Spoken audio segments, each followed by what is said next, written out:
But the reason why I'm speaking out about this is because getting fired or getting blamed or shamed or threatened or anything like that simply for reporting sexual misconduct or safety threats at work is not okay. And I know that there's a lot of other people out there who have been afraid to speak up, and I understand. And if that's you, I see you. And that's pretty much it. This new year is already exploding with drama, and it's messy, real messy. Will and Jada Smith are back in the headlines after getting exposed by their old friend, Brother Bilal. But before we even get to that wild story, there's a whole lawsuit brewing between Will Smith and his former violinist, Brian Scott Joseph, and it's raising eyebrows everywhere. Brian isn't just anyone. He once lit up the stage on America's Got Talent.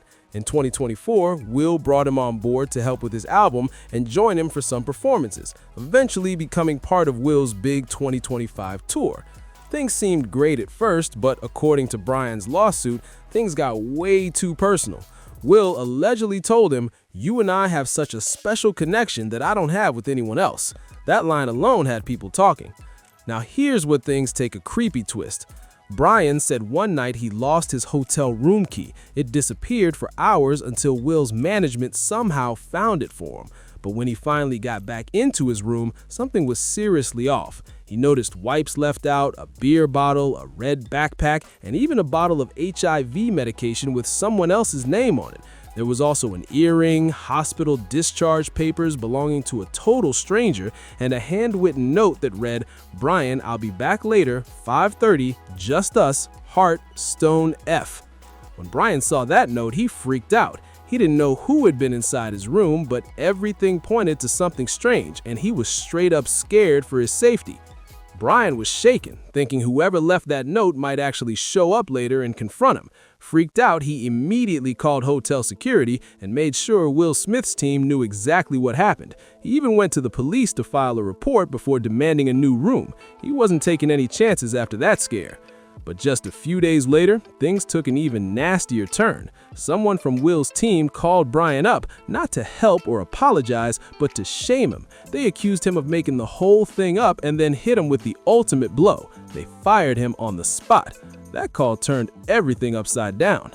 Now the situation's officially gone legal. Will Smith is being sued for sexual harassment and wrongful termination, and Brian's legal team is saying that Will tried to groom him for a sexual relationship. Some people are saying that claim might be hard to prove, but either way, this case is messy and only getting deeper. Honestly, I think Brian might have a solid case when it comes to that wrongful termination claim. It definitely sounds suspicious, but either way, this whole story just felt strange from the start. At first, I didn't think much of it, but then I stumbled across an interview that completely changed my mind. It was with Will Smith's former friend of nearly 40 years, Brother Bilal, and he was spilling tea like never before. Bilal's got a tell-all book coming soon, and he's promising to expose what he calls Will and Jada's dark secrets. And if that wasn't enough, in his sit-down with Tasha K, he dropped a ton of wild claims that had everyone talking. You gotta watch that interview. It's insane. I said, "What the F is wrong with you?" And he was like, you know. He said, "You know Will me. You know Diddy made me suck his pee. You know what's going on. You know Charlie made me suck." And I said, I have no idea what's going on. You said you were raped, and you said Diddy made you suck his penis. This is what you told. I said, dude, this is criminal, right? So allegedly, he told me they took care of it. So whenever Charlie Mack came down, I think they gave him some money, whatever they promised him, right? According to Bilal, there's some shocking stuff involving Will, P. Diddy, and actor Bryce Cher Gray. If that name sounds familiar, Bryce Cher played Hakeem Lyon on Empire and also went by Yaz. He was being managed by Will's longtime friend and crew member Charlie Mack, which is how he ended up meeting Will in the first place. From there, it seemed like Will took him under his wing, almost like a mentor figure, and even asked Bilal to help guide Bryce Cher while he worked on the Empire set. But Bilal claims Bryce Cher started acting out big time, and that's when things started to get really strange. Bilal claimed that Bryce Cher was spiraling out of control, acting wild, moving erratically, and allegedly caught up in drugs and sleeping around with sex workers. It sounded like he was going through some deep struggles that no one really understood at the time. But then came the shocking part. One day, Bryce Sher allegedly blurted out to Bilal that Will and Jada did something to him. That statement changed everything. When I first heard that, I was stunned. It made me think back to the lawsuit filed by Will Smith's former violinist, Brian Scott, who claimed that Will tried to groom him. Even though there's no solid proof of that, the connection definitely raised some eyebrows. It made me wonder, if any of this were true, could Bryce Sher have been groomed too? He was younger at the time, and that might have made him more vulnerable while being mentored by someone as powerful as Will Smith. To be clear, these are all just allegations. Nothing has been proven, but the claims Bilal dropped in that interview with Tasha K were explosive. He didn't stop there either. He even said that Will and Jada allegedly had connections to the Scientology world. The deeper you go into Bilal's story, the more tangled and shocking it gets. Bilal didn't hold back at all. He even claimed something serious happened with Will and Jada's son Jaden that supposedly made him move out earlier than expected. Then he dropped another bomb saying Will was allegedly getting involved in some wild stuff with P. Diddy. The way he said it had everyone's jaws on the floor. Oh, like I said, the Alfonso Rivera thing was a bloody mess. And in that video, he is begging her to stop, right? And she's telling him to shut up. And on that video, Jada had on Timberlands and a fitted baseball cap with the strap on. Who else did you see allegedly on the tapes? Tyrese was on there. Allegedly, I would appear to be Tyrese with Will and Jada. Then the one with Charlie Mack and Will. Jada's not on it, but you can hear her say, make him spit up, period. So when these tapes come out, people will know I'm telling the absolute truth. In the book, we go into them going to Dubai together, and allegedly in Dubai, celebrities will be sitting around watching these people get urinated on and defecated on, right? Actually watching this, right? Right. But it didn't stop there. Bilal also claimed that Jada allegedly had a habit of flipping the script on certain celebrities and recorded them without their knowledge. He went as far as naming names, saying Alfonso Ribeiro and Tyrese were supposedly caught up in those tapes. That part of the interview had social media blowing up. People couldn't believe what they were hearing. Things got even crazier when Tyrese popped up in Dubai with Will, Jada, and Maxwell posting on social media saying, "I'm officially a sheik. My name's Sheik Yaboudi." The timing of that had everyone talking even more. Bilal also said that since speaking out, he's been getting threats and even survived what he described as a life-threatening accident. He believes the Smiths might have had something to do with it. According to him, he's now filed a civil harassment lawsuit against Jada, hoping it pushes investigators to dig deeper because, according to him, there are more victims out there and some may have already been paid off to keep quiet. This whole situation is just insane. If even a fraction of these allegations turns out to be true, it's honestly heartbreaking. But at this point, nothing surprises me anymore. You really can't put anything past anyone these days. There's been so much shocking stuff coming to light lately, and now even Tyler Perry is back in the headlines facing another serious accusation. Apparently, he's been hit with yet another lawsuit, this time by an actor named Mario Rodriguez, who claims that Tyler allegedly assaulted him and made unwanted advances. What's wild is that Mario's working with the same lawyer representing one of Tyler's other accusers, Derek Dixon.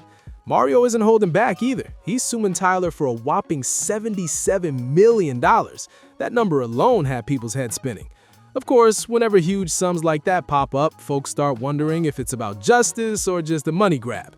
Tyler's legal team came prepared though. They reportedly presented text messages where Mario was seen thanking Tyler and even asking him to help cover some dental work. But Mario's side tells a different story. He claims that money came after the alleged incidents as hush money meant to keep him silent. This drama just keeps stacking up, and it's not looking good for anybody involved. Man, I really don't know how this whole situation with Tyler Perry is gonna play out. Part of me feels like it could be another big money grab, but at the same time, it's not a good look for Tyler that he's once again being hit with these same kinds of accusations. When the same claims keep popping up from different people, it definitely makes people start asking questions. Let's not forget, Derek Dixon already sued Tyler for almost the exact same thing, and he came with what he called serious receipts to back it all up. when a very big director, a very seriously powerful person that everybody knows, invited me over to his house to talk about roles and upcoming things that he was writing. And then, guys, it happens. You know, my boundaries were crossed. You feel like this person feels like they got power over you because of the situation and the opportunity that presented itself in front of you. But Tyler Perry knows what he did, man. He knows what he did. The text messages that he released the other day, they prove that Perry was sending me money after Madea. The thing that you guys got to ask yourself is why? I'll give you guys more updates as soon as we get closer to the trial. The evidence that's going to come out is going to shock you guys. And then there's actor Christian Keys, who once hinted that Tyler allegedly made unwanted advances toward him too. According to Derek's lawsuit, Tyler may have even paid Christian off to stay silent, which, if true, would explain why Christian hasn't spoken up publicly despite supposedly having his own receipts. To make things worse, Tyler has allegedly been trying to push Christian out of his own show, All the Queen's Men. It's been a battle for him behind the scenes. And honestly, if Christian really did accept hush money, it might have tied his hands, stopping him from speaking out about what went down. Either way, this situation is messy, and it's definitely stirring up Hollywood chatter again. It's possible that this whole thing with Mario could also be personal. Maybe he's trying to take credit or get revenge after being rejected. That's just speculation, of course, but it's wild how fast these accusations stack up. No matter what's true or not, this situation isn't doing Tyler Perry any favors. Even if he's not guilty of everything being thrown his way, the constant lawsuits are definitely making him look bad in the public eye. Now, about this case with Mario, it's given major cash grab energy. Derek Dixon is already suing Tyler for a massive $260 million, and at least Derek came with a few receipts that seem to back up his story. But Mario, his whole situation feels murkier. It's possible he and Tyler might have had some kind of arrangement, like a transactional type of relationship, and when that ended, things turned sour. Some people are even speculating that Mario is just trying to get a big payout now that the connection's gone. At the same time, this could all be one big setup, but let's be real, Tyler's own behavior hasn't helped his case. He's known for crossing professional boundaries with people he works with, and now it looks like it's all catching up to him.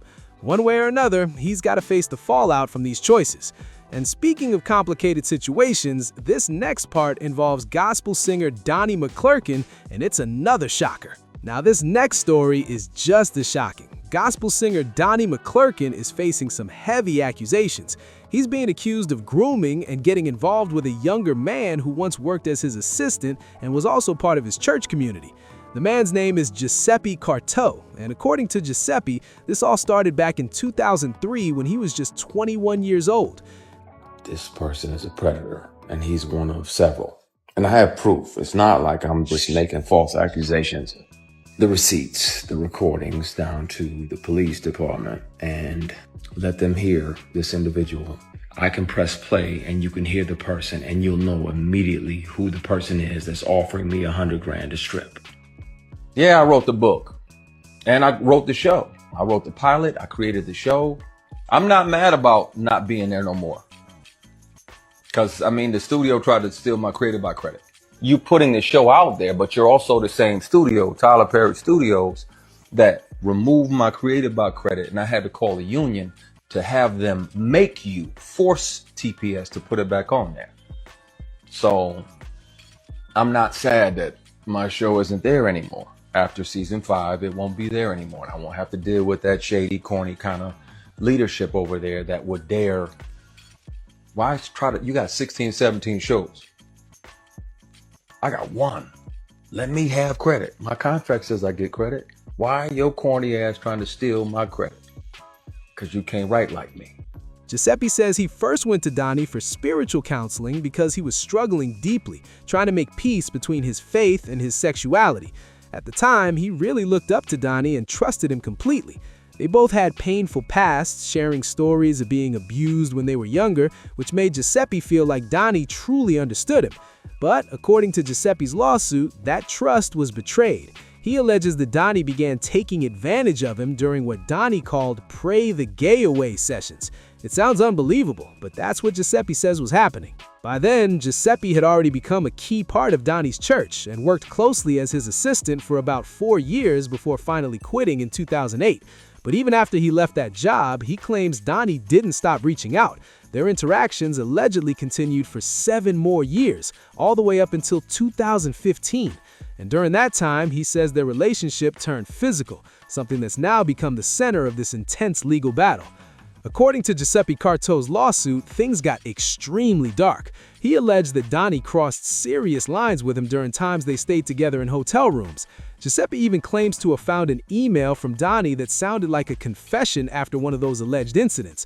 In the email, Donnie reportedly wrote, "I am the actual epitome of a desperate, dirty old man. I have no one, and I feel it now more than ever. I was horribly wrong trying to force you into something you were consistently saying no to." That message, if real, sounds like a full-on admission of guilt. Giuseppe said he didn't even find that email until last year, and now it's become one of the main pieces of evidence in his lawsuit against Donnie. But of course, Donnie's not staying quiet. He's come out saying that every bit of this is a lie, claiming that Giuseppe's completely twisting what really happened between them. Now, here's where it gets tricky. It's possible that they did have a consensual relationship, but there's confusion about what crossed the line and when. Nobody can say for sure what really went on behind closed doors, but it's clear their connection was complicated. Even after that first alleged incident, Giuseppe reportedly continued to see Donnie and stayed physically involved with him for years afterwards. Whatever the truth may be, this case is stirring up serious controversy, and it's got people looking at Donnie in a new whole light. At the end of the day, Giuseppe Carto isn't just suing Donnie McClurkin for the money. He says it's about the pain, too. He believes Donnie re-traumatized him after everything he'd already been through. And honestly, if what he's claiming is true, that's heartbreaking. Donnie knew better. As a pastor and spiritual leader, he had a responsibility to guide and protect, not to cross boundaries with someone who came to him for help. Giuseppe's saying Donnie completely took advantage of that trust, and it's left deep emotional scars. And that's what makes this case hit hard. It's not just about fame or finances. It's about betrayal from someone who was supposed to represent faith and healing. Like Giuseppe said through his legal team, God is not mocked. Now here's where things get even heavier, because after all these allegations, Donnie McClurkin's public image is starting to crumble. People who once saw him as a symbol of strength and faith are now questioning everything. Some church members have reportedly distanced themselves, while others are standing by him, saying they believe he's being set up. It's dividing his entire community, and the tension is real. Sources close to Donnie say he's been deeply shaken by the lawsuit, claiming he's spending most of his time praying and trying to keep a low profile. But insiders also say his team is scrambling to handle the fallout, especially since that alleged email from years ago is still circulating online. It's making things look worse, even if the truth hasn't been proven yet. Meanwhile, Giuseppe's side is standing firm, saying this isn't about revenge or clout, it's about accountability. They believe Donnie used his position of power to manipulate and silence someone who trusted him during one of the hardest times in his life. And now that Giuseppe's speaking up, it's giving others the courage to come forward with their own stories. The craziest part? There are whispers that more alleged victims could be stepping forward soon. If that happens, Donnie could be facing a massive public reckoning that might end his career for good. It's a sad fall from grace for someone once seen as a spiritual leader, and it's got people everywhere asking, who can you really trust behind the pulpit anymore? And just when people thought the situation with Donnie McClurkin couldn't get any messier, boom, it's getting worse. Reports are swirling that his church board is holding emergency meetings behind closed doors, trying to figure out how to protect their reputation. Some of them allegedly want him to step down temporarily until the legal storm passes, while others say removing him would make the church look guilty by association. The tension inside that congregation is thick. Everyone's walking on eggshells.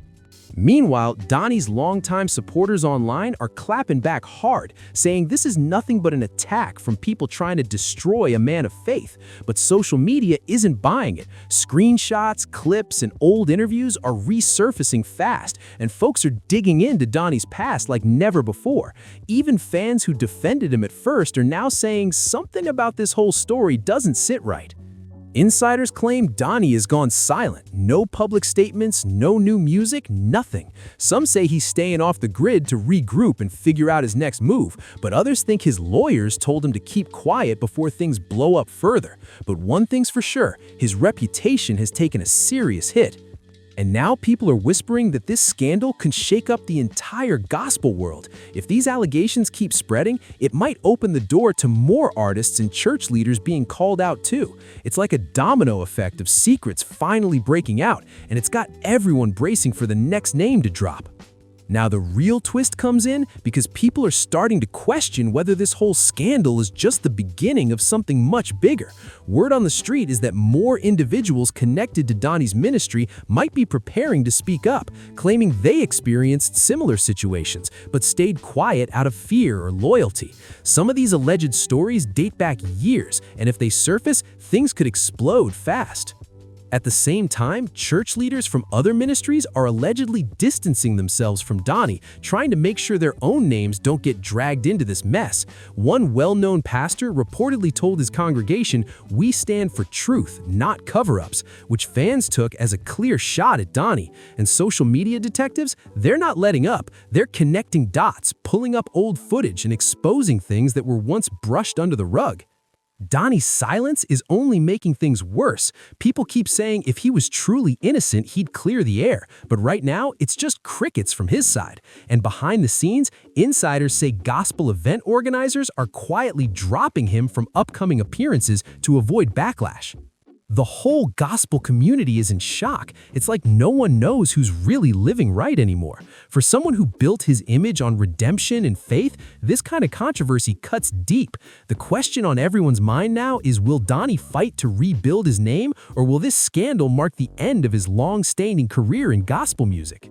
And that's where things stand right now. The Donnie McClurkin scandal is still unfolding, and it's leaving shockwaves across both the gospel scene and Hollywood. What started as one lawsuit has turned into a web of accusations, silence, and confusion that's making people question everything they thought they knew about some of their favorite public figures. Donnie's still staying quiet, but insiders say the pressure's building behind the scenes. His team is reportedly trying to manage the media firestorm while figuring out how to protect what's left of his image. Some fans are praying for the truth to come out and for healing all around, while others believe this might be the moment when hidden truths finally hit the light. Either way, this story is far from over. The biggest takeaway? Fame, power, and faith don't always mix cleanly, and when secrets start surfacing, nobody's safe from the fallout. It's wild how fast someone's reputation can flip from being admired to being questioned overnight.